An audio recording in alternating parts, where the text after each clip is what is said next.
सद्गुरु श्री ब्रह्म चैतन्य महाराज गोंदवलेकर। इनका प्रवचन 12 फरवरी।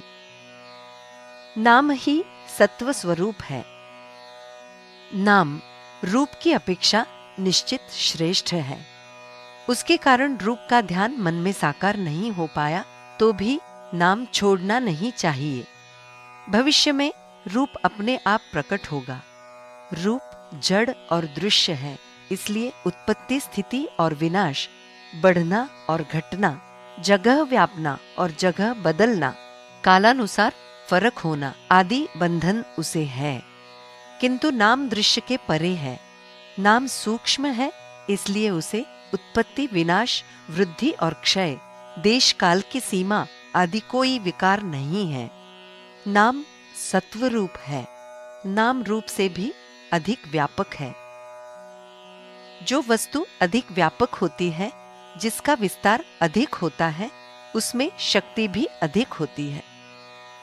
जिसमें अधिक शक्ति है वो चीज अधिक स्वाधीन होती है। जो वस्तु अधिक स्वतंत्र होती है उसे सीमाएं नहीं होती, उसे बंधन कम होते हैं। अतः नाम रूप की अपेक्षा अधिक व्यापक, अधिक शक्तिमान, अधिक स्वतंत्र, अधिक बंधन मुक्त होता है। हम ये जान लेंगे कि ज्ञान प्राप्त होने की क्रिया किस प्रकार चलती है। किसी एक टीले पर खड़े होकर हमने प्रकृति का सुंदर दृश्य देखा। दृश्य देखने की क्रिया में कौन कौन सी बातें घटती है। पहले आंखों के भीतर प्रकाश किरण पहुंचे। बाह्य पदार्थों का ज्ञान होने के लिए प्रथम साधन इंद्रियां है।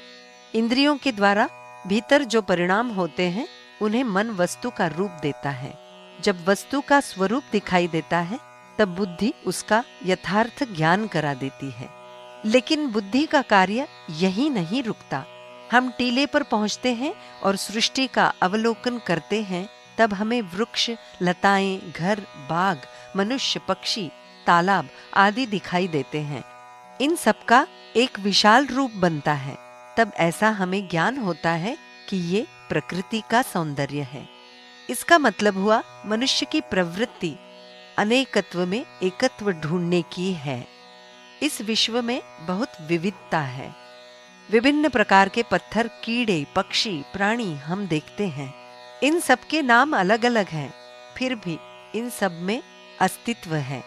चाहे ये प्राणी हो, सजीव हो या निर्जीव हो।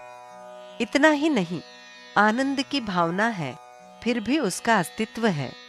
इसी अस्तित्व के गुण को ही नाम कहते हैं। इसी को ओमकार कहते हैं। ओमकार से ही सृष्टि का निर्माण हुआ है।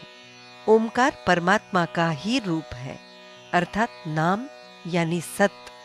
इसलिए नाम सृष्टि का प्रारंभ हुआ, तब भी था, अब भी है और भविष्य में भी रहेगा। सृष्टि का लय होगा तो भी नाम बचेगा ही। नाम यानी ईश्वर।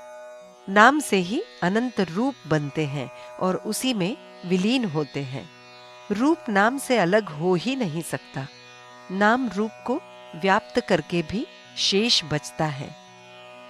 नाम शाश्वत है। वो पहले टिका था, अब भी है, हमारे मिटने पर भी वो शेष रहेगा। जानकी जीवन स्मरण जय जय राम।